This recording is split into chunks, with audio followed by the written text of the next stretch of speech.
আমি শুরুতেই চিকিৎসক অজয় সরকারের কাছে যাব। ডক্টর সরকার, এই নিপা ভাইরাস নিয়ে উদ্বেগ কতটা রয়েছে এবং করোনা অর্থাৎ কোভিডের সঙ্গে, করোনা ভাইরাসের সঙ্গে এই ভাইরাসের আলাদা জায়গাটা কোথায়? দেখুন, কোভিডের আমাদের এক্সপিরিয়েন্স থেকে প্রত্যেকেই ভাইরাস শুনলেই একটু ভয় পায়। তারপরে যখন এই ভাইরাস একটা এন্ডেমিকের মতো হয়ে যায় এবং ইনফেক্টিভিটি খুব হাই থাকে তখন আরও বেশি ভয় পাই। তবে নিপা ভাইরাসের ইনফেক্টিভিটিটা কোভিডের মতো অত মারাত্মক নয়, কিন্তু এর একবার শরীরে ঢুকে গেলে এর শরীরের মধ্যে যে বিভিন্ন রকম অর্গান ড্যামেজ করে সেটা কিন্তু কোভিডের থেকে অনেক বেশি মারাত্মক। এবং সেটা আমরা একটা কথায় জাজ করি যে মর্টালিটি, মানে 100 জনকে ভাইরাস ইনফেক্ট করলে কতজনের মৃত্যু হতে পারে, সেটা আমরা কোভিডে কিন্তু 2%ও পাইনি।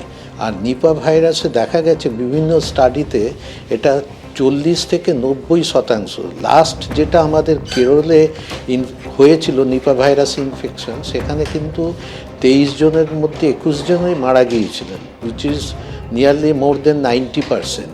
এই কারণে নিপা ভাইরাসটা খুব মানে তাড়াতাড়ি শরীরের বিভিন্ন জায়গায় ছড়িয়ে পড়ে। তার মধ্যে মোস্ট ইম্পর্টেন্ট হচ্ছে সেন্ট্রাল নার্ভাস সিস্টেম। আমাদের মেনিনজোএনকেফালাইটিস বলে একটা টার্ম আমরা ইউজ করি, যেখানে মেনিনজেস এবং ব্রেনের কাভারটা দুটোকেই ইনফ্লেম করে একটা কনসাস লেভেলটাকে ডাউন করে দেয়। আস্তে আস্তে পেশেন্ট অজ্ঞান হয়ে যায়, তাদের সিজার হয়, তারপরে সে পেশেন্টের রেসপিরেটরি সিস্টেম এফেক্ট করে। সেখান থেকে একটা central type of respiratory depression হতে পারে, অথবা রেসপিরেটরি সিস্টেম ইটসেলফ এফেক্টেড হলে তখন আমরা ERDS বলি, প্রাইমারি নিউমোনাইটিস থেকে প্রাইমারি ERDS, সেখান থেকে ভেন্টিলেটরে ঢুকে পড়ে। এবং এই দুটো যখনই শুরু হয় আস্তে আস্তে দেখা যায় যে এরা মাল্টি অর্গানের দিকে চলে যাচ্ছে ফেইলিওরে।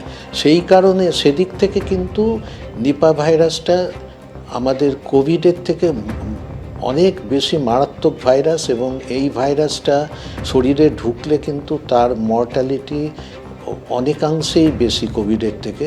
আর কোভিডে তাও পরের দিকে আমাদের কিছু অ্যান্টিভাইরাল ট্রিটমেন্ট যেরকম র্যামডেসিভির আমরা ইউজ করেছি, তাতে কিছু বেনিফিট পেয়েছি।